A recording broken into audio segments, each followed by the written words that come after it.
Album rollouts are the perfect opportunity for artists to promote their brand name by any means necessary. You'll see multiple artists do the classic, drop one single, then another, and then the full project. This has happened time and time again with countless albums. I'm not even going to give an example. Every album you've listened to has probably done a rollout like that. There are a lot of album rollouts, though, where the artist will take their sweet time. Maybe they'll start dropping singles like a month before the album releases, or maybe 1 or 2 months. But what about years?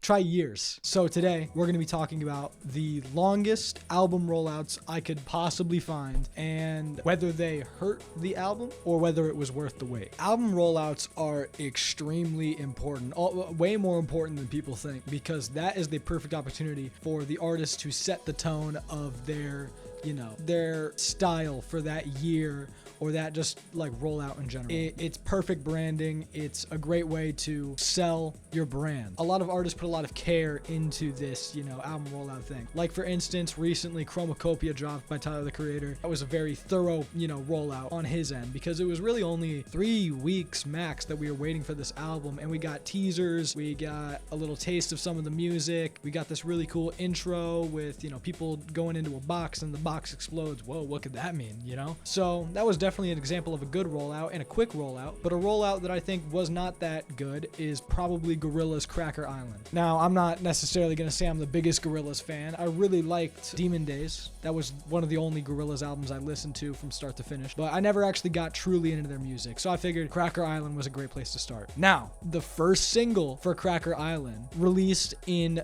July or June of 2022. Can you guess when the album released? Probably in 2022, right? I mean, it would only make sense. You drop the first single in June or July, you're probably going to release the album in like August, right? The album released in February of 2023.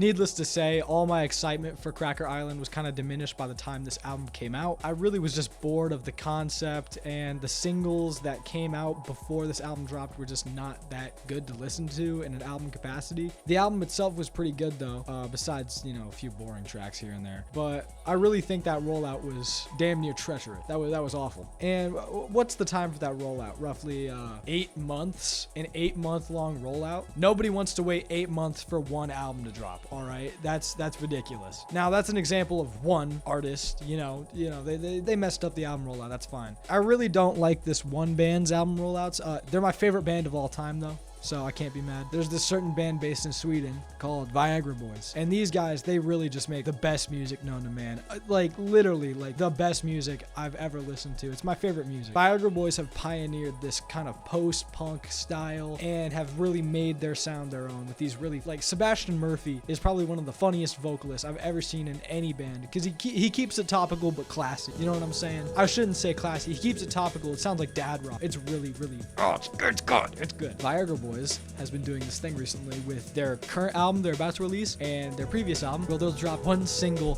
per month, but just one single per month, and they'll do that and they'll drop the album 3 months ahead from the first single.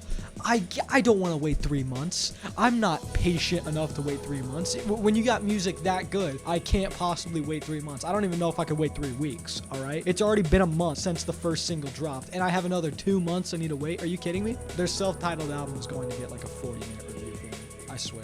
Okay, that was an example of another pretty long rollout.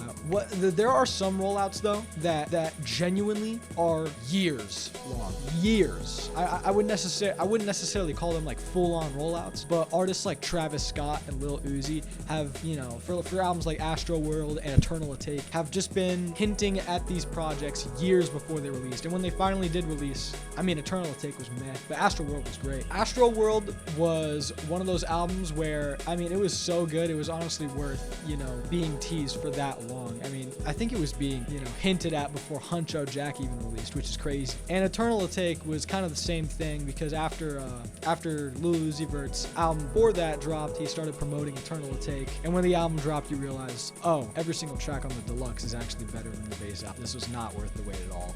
Maybe if Eternal Atake dropped, within like a few weeks of it being originally announced, maybe it would have had a lot bigger of an impact. But I mean, Lil Uzi Vert's not doing good right now. I actually wanted to point this out while I was doing, the most minimal research for this video. I went onto Lil Uzi Vert's Spotify page, and if you look at Eternal Atake 2, which is the most recent album he just released, he actually went back and switched all the album covers to his previous project to try to promote Eternal Atake 2. You can't force people to listen to the album, dude. Like, that's crazy to me. But anyways, in the grand scheme of things, waiting 2 years for an album isn't necessarily the worst thing ever, because you can just put it in the back of your mind, right? You know, I've been waiting for Vanisher by Quad Echo for a good year now. You know, it's probably gonna come out, I'd say, in like October, and I'm not betting money on that. If you know the artist Logic, and you probably do because you watch this channel, Logic is a rapper who is very enthralled in like sci-fi, fantasy worlds that he paints with his verses. Logic has been teasing an album called Ultra 85 since he dropped his album The Incredible True Story back in 2015. Ultra 85 did eventually drop, and it did not drop in 2016 or 2017 or 2018, 19, 20. It dropped in 2024. It dropped last year. It dropped late in the last year. It dropped in like after August, I think. Probably not. I don't remember. This album was great though, honestly. I'm not gonna say it's worth a 9-year wait, but hinting at Ultra 85 for that long, saying this is gonna be the big sequel to The Incredible True Story. This is gonna be the next big thing. At the very least, he's been promoting it since his album No Pressure. You know, I can't say he's been promoting it earlier than that, but at least since No Pressure, he's been peddling, you know, Ultra 85 is an album that I'm going to release. So that's at least 4 years still. Album rollouts are really interesting because, you know, those videos like, I don't want to bring up Cardi again, but I wouldn't call I Am Music like an album that's currently going through a rollout, but I would actually genuinely be shocked if it dropped this year. I would genuinely be shocked. Again, carrot on a stick analogy. The fans are not getting I Am Music. But anyways, that was my video on album rollouts. If you have an interesting rollout that you want to talk about, put it down in the comments. This was my video, and I'm gonna drop another soon because these videos are fun to make and easy too somehow for some reason. All right, guys, I'll see you later. Bye. I don't know if this video even remotely made it to like 6 or 7 minutes. Holy.